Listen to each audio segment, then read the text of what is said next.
February 1971. At the NHRA Winter Nationals, a Chevrolet Chevelle SS 454 rocketed across the finish line like a missile. But minutes later, its victory was revoked. Why? Because its engine, the 454 Big Block, was deemed too dangerous to exist. This isn't just a story about an engine. It's the chronicle of a mechanical legend that sent shockwaves through the American auto industry. A machine so powerful, it was accused of fueling sabotage, political conspiracies, and a years-long cover-up campaign. Think an engine is just metal and gasoline? Think again. Chevrolet's 454 Big Rat was a symbol of a time when raw mechanical power could rattle the very foundations of government policy.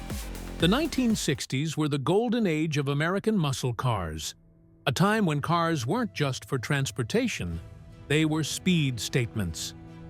The horsepower war between giants like Ford, Dodge, and Chevrolet was intensifying. Refusing to be left behind, Chevrolet took their legendary 427 L88 engine and pushed it further, unleashing a new beast, the 454 Big Block, introduced in 1969. With a displacement of 454 cubic inches, equivalent to 7.4 liters, it quickly earned the nickname 74 in metric-based markets. In Australia, where GM Holden dropped it into the Monero, they cheekily dubbed it the Yank Tank, a brute from the USA. But the real story wasn't just about numbers. The 454 was born in the midst of a covert performance war, where every added cubic inch was a direct challenge to the pride of rival brands. And that's when the Big Rat stepped into history.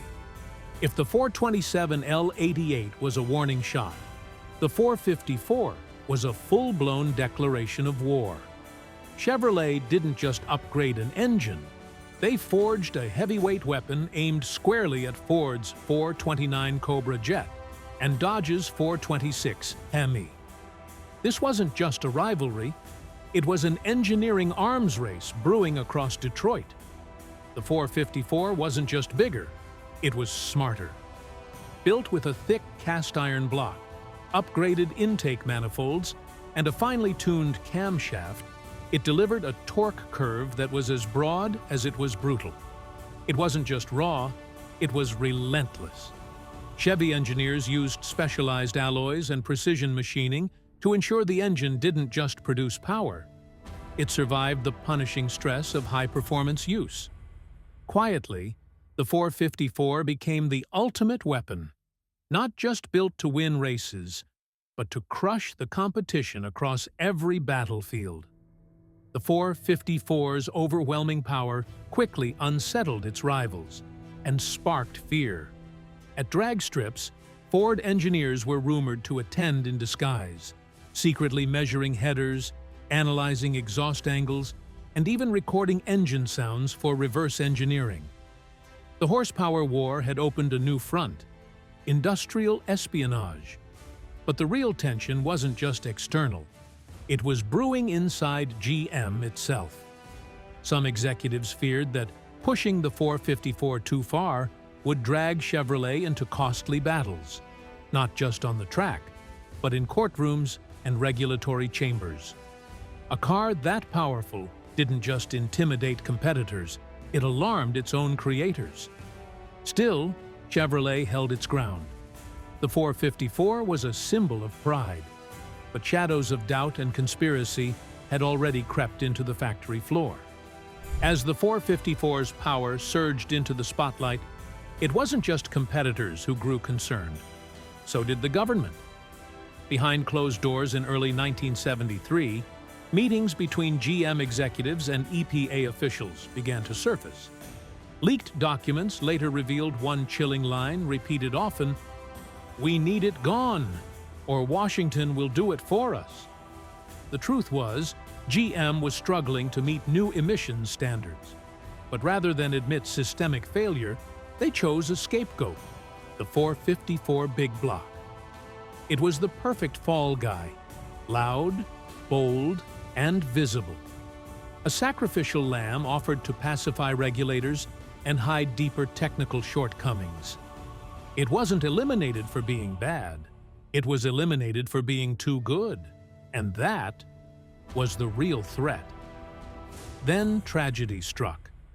At the 1971 Daytona 500, a modified Corvette running the 454 Big Block crashed violently at 180 miles per hour. The car flipped multiple times, and the driver was killed instantly.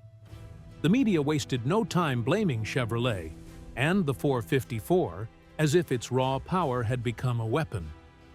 But years later, a quiet confession shook the car world. A Ford plant worker admitted the fuel line had been deliberately tampered with. A calculated act of sabotage against Chevrolet. No charges were filed. No solid evidence made public. But doubts about the accidental nature of the crash began to spread. This accident didn't just take a life, it stole the future of the 454. Just years earlier, it had been a symbol of unchallenged victory. Now, it was marked for elimination. The Daytona tragedy wasn't the end. That same season, a Corvette ZL1 powered by the 454 mysteriously failed after just 12 laps. Years later, a retired Ford mechanic confessed, the gas tank had been sugared, a classic sabotage move that destroyed the engine. Chevrolet realized they weren't just racing, they were being hunted. After a string of suspicious incidents, the company quietly withdrew factory support for race teams using the 454. There was no press release, no farewell ceremony, but the message was clear. Chevy was stepping back. And the 454, a former king of the track, was now left in the hands of rebels who refused to let it die. Even after its racing days were over, Chevrolet handed street drivers a parting gift. The 454 Big Block lived on in legendary models like the Chevelle SS, Corvette, Camaro Z28, and SS, and even the luxurious Impala. Imagine sitting behind the wheel of a Chevelle SS 454. One tap on the throttle, and the roar from under the hood sounds like a war cry. This isn't just a car, it's a lifestyle statement. I don't follow rules. With the 454 under its sculpted body, the Corvette transcended muscle car status. It entered the realm of true supercars. As for the Camaro Z28, pair it with a 454, and you had a street monster with style and brute force rolled into one. With a 454 under the hood, these cars weren't just vehicles. They were icons. And those who drove them weren't just drivers. They were legends in motion. When the 454 was banished from the mainstream, it didn't vanish. It went underground.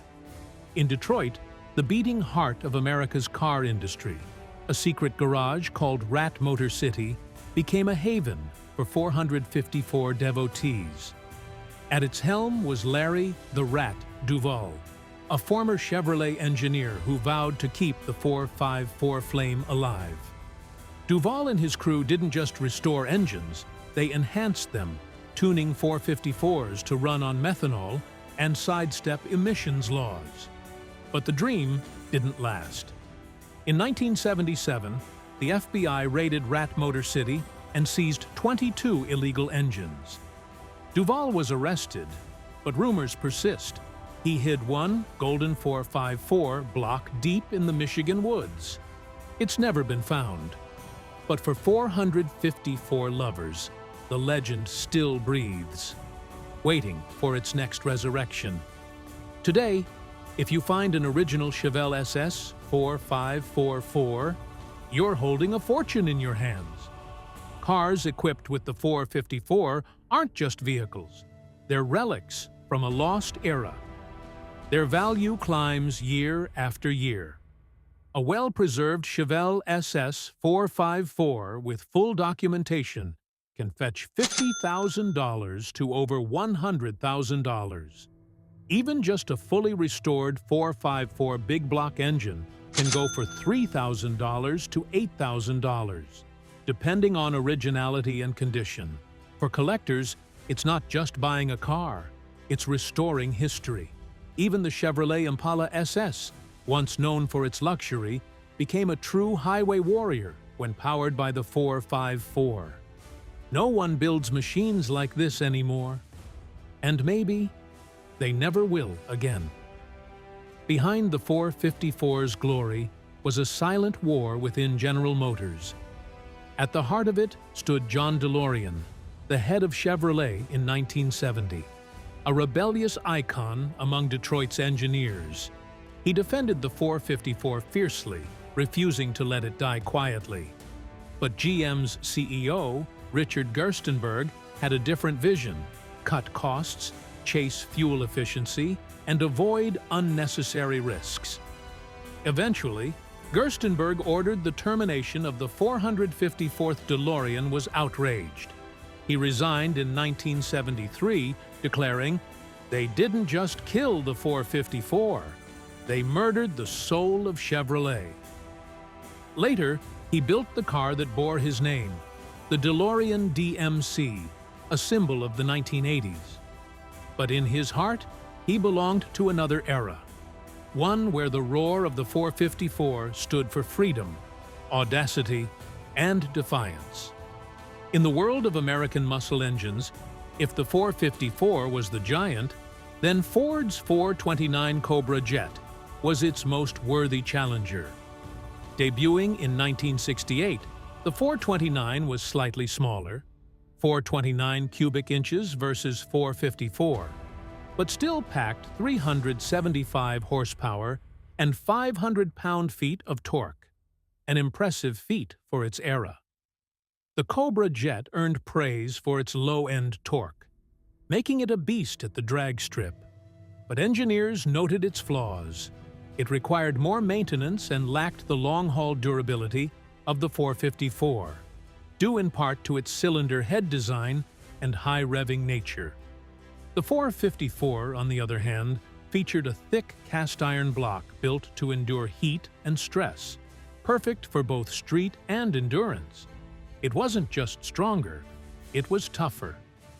If the Cobra Jet was a razor-sharp blade in the hands of racers, the 454 was a forged sledgehammer for those who never backed down. Behind the scenes in the early 1970s, veteran racer Joe Weatherly quietly partnered with Chevrolet to test a 454 prototype fitted with nitrous oxide injection, a setup that temporarily pushed the engine's power into jaw-dropping territory. When NASCAR caught wind of it, they issued an immediate ban. Enraged, Weatherly threatened to expose Chevrolet's covert support of outlaw drag races using nitrous-equipped 454s. But just weeks later, he died in a mysterious crash at Riverside. His notes on the nitrous system vanished. The engineers involved were suddenly reassigned. No evidence, no explanation. But in the muscle car world, this was the final blast. Not from a 454 exhaust, but from a deadly secret buried deep in automotive history. In 1973, under growing pressure from the EPA, Chevrolet faced a critical choice: overhaul their entire engine lineup, or cheat. They chose the latter. Engineers were ordered to use clean prototype engines for emissions testing, while actual production cars continued using high-output 454s that spewed far more pollution. The operation was codenamed the Chevy Mobile Scandal, a nod to the defeat devices of the 1970s. The truth emerged in 1975, when a whistleblower leaked internal memos. Outrage followed. GM scrambled to cover its tracks, and the 454 was sacrificed to contain the damage. The big rat wasn't killed for being weak. It was buried alive by those who built it, because the truth behind it was even more dangerous. Despite being buried under scandal and corporate politics, the 454 big block never truly died. In restoration, garages, and gearhead communities, the engine lives on through crate builds, restomods, and high-octane custom projects.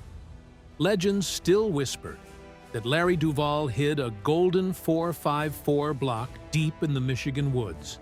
That blueprints for a 500-plus cubic inch successor once existed before being destroyed, and that somewhere, late at night, the 454's roar still echoes across American asphalt. No one claims the 454 was the most perfect engine, but for those who've heard it scream down a midnight street, felt its torque wrench the steering wheel, it's more than an engine, it's a soul. So, has the 454 Big Rat truly died? Or is it just sleeping in some dusty garage, waiting to be awakened? Maybe the FBI still has those seized engines locked in a secret vault. Maybe DeLorean's manifesto still lies in a Detroit safe. But you, what do you believe? Drop a comment below. Do you think the legend of the 454 still lives on? And if you had the chance to drive a Chevelle SS 454, what would you do first? If you're into bizarre, forgotten car stories, hit subscribe and ring the bell. Because this legend, it's far from over.